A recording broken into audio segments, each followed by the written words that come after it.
Hello everyone and welcome back to Bitwig Studio and Music Production. This is lesson 5.72, and in this lesson we're going to talk about using noise as a modulation source or just using it completely independently. I've held this off until the very end because by its definition noise is random, and it really doesn't have the same kind of flexibility that the other four operators have. We can see that there's not a fifth row down here for noise, which is telling me that this can only be used to modulate, these sources here. We can't run it into anything else. So we can run the noise onto operator 1, we can run the noise onto operator 2, onto 3, and onto 4. But apart from that, we really can't do any more with those routings. So what I'm going to do is I'm going to go ahead and turn off operator 1. I'll pull up our noise, and we'll be able to hear that we just have white noise playing at this point. If I turn it on. So there you go, we can hear the white noise. I can pull back on the cutoff. And we can watch this inside of the span.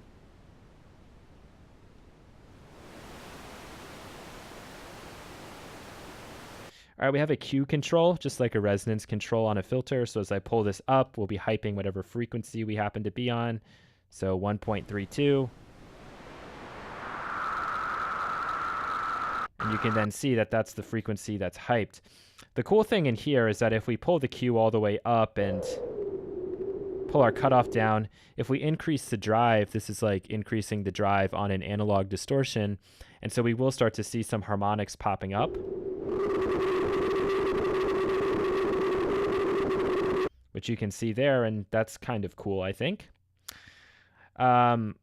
We also then can turn this on as a modulator, but you're going to notice that when we try to modulate our other operators, it kind of just still sounds like noise. So right now, this isn't really all that interesting, because if I pull this down, I pull on number 1 here, we turn this on. Let's also add a bit of frequency modulation here. Just for fun, let's come up with something quickly.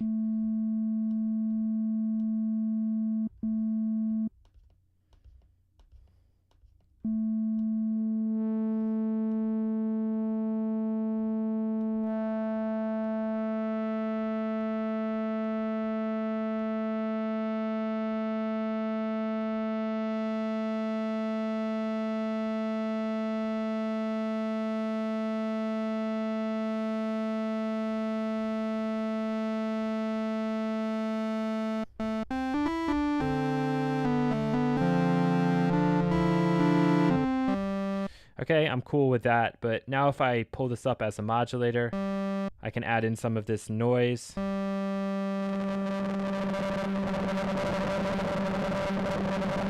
So there you can hear it wreaking havoc on our first operator, on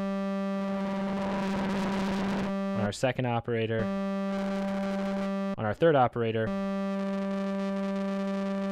or on our fourth operator. And obviously our fourth operator is kind of doing the least amount of work here. So if I pull this up onto number 4, it will have kind of a subtle and interesting result.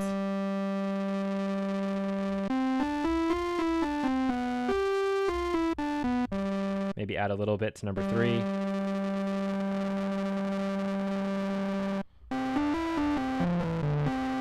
So that's kind of cool, but one thing I also like to do is key track this to the cutoff. If you get really fancy, you'll be able to actually sync this up and keep all of this in tune. I'm not going to worry about that for right now, but I'm just going to go ahead, pull this up to something like 12. And now as I play up and down the keyboard,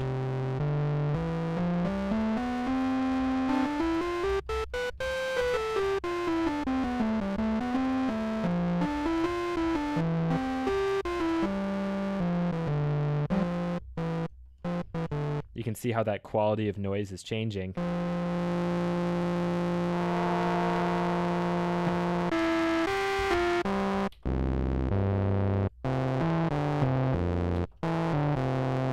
So the noise can be useful. You can also, of course, change the depth of the modulation and give it its own envelope if you want to as well.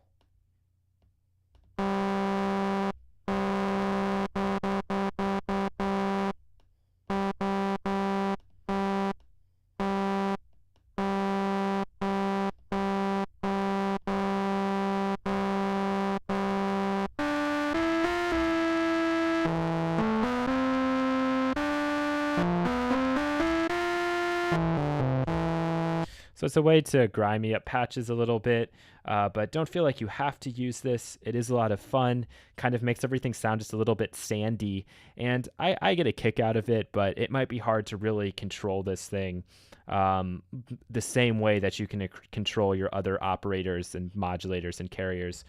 Thank you so much for watching, and you'll hear from me again in the next lesson. Take care.